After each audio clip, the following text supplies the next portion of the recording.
Hi, it's Gab. And Dad, of Gab and Dad. That's how it Why works. do we call it Dad and Gab? We'll talk about it later. We're here with our next movie review.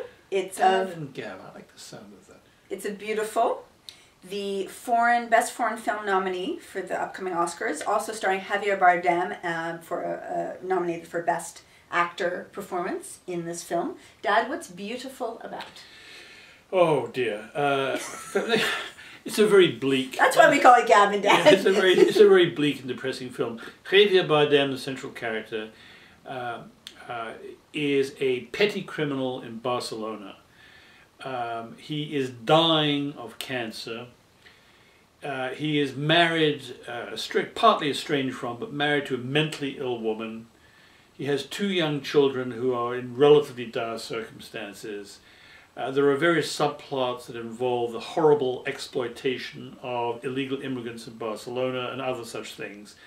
There's not much of a story as such. It's just the depiction of this man faced with these terrible problems, how he sort of tries to survive, although of course he cannot because he has terminal cancer. Trying to get his affairs in order.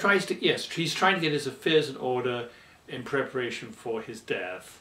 In a very sloppy and drawn out way. In a very sloppy and drawn out and depressing way. That's what it's about. Yeah, that sums it up. Yeah, it wouldn't make a good musical. No, this was a long, bleak trek, this film. Long and bleak it certainly was.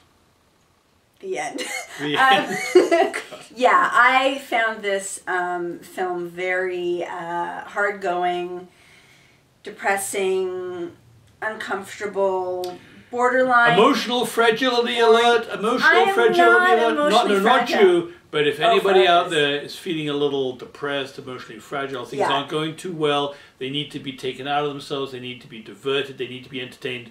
This is not the movie for that person. I mean, I love a good, a sad story. I like being confronted with, the big issues, capital D, death, capital P, parenthood, capital L, life. I mean, all those, the things that make you think. And in a film that aren't presented and aren't pretty, that's fine. I don't want to criticize it for having those intents or that end effect. But this one was just too much. It was overindulgent to me in the pathos, all the elements of it. Just one thing after another. Yeah, talk about capital P. But what about Javier Bardem? And in the storytelling, actually, before we talk about Javier Bardem, let me say one thing about the story, and that is there isn't much of a story.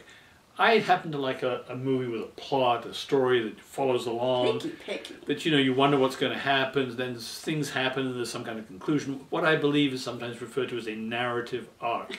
This one doesn't have much of a narrative arc. There's not much of a story. It's more like a depiction of this horrible situation this poor devil is in. Yeah, with some sort of artsy-fartsiness thrown in. Clouds of birds flying around the sky. So overindulgent in its style and in its themes and approach. Okay, but what about Javier Bardem? Javier Bardem, for me, was the sole saving grace, if I can find one, because he's a wonderful actor, and his portrayal of this character is the only thing that got me through what otherwise was sort of borderline ridiculous. You see, I want to dissent from that because, I like Javier Bardem as an actor. I think he is a very good actor. He's proven that. But I don't think his real skills and ability came to the fore in this film. In this film, he spends 2.5 hours, is it about? Almost. Looking really sad. In several different ways. How else is he supposed to play the part? Well, exactly. But it's not exactly a whole range of emotions displayed. It's just a man who's in a really horrible place and is really sad, and every time you see him, he's sad. And sadder. And he gets sadder. And then he gets saddest. And then he dies. The end. This to me is not the role of a lifetime for him. Well, I don't know if that's fair, but be that as it may, I think that, as I said, for me that was the only thing that gave me I didn't feel connected. All these sad things going on, and yet I didn't feel drawn in or affected except a couple of moments which were thanks to him. Very brief interludes where I felt really touched.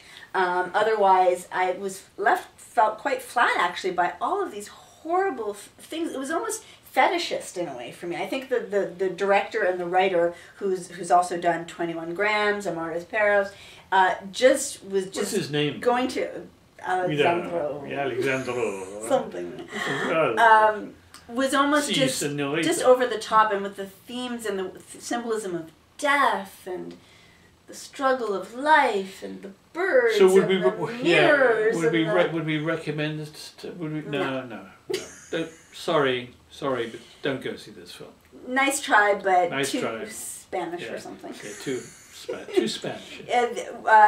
Incendie is the Canadian nominee for Best Foreign Film, and that has been I've reviewed it on Gab Dad. Yeah. Go Canada. Yeah, go Canada. So how many dads for 3.5? Biutiful. 3.5, recognizing some merit here and there, but on the whole, no. No, I can't really recommend Biutiful. 3 1/4 Gabs. There you go. There you go.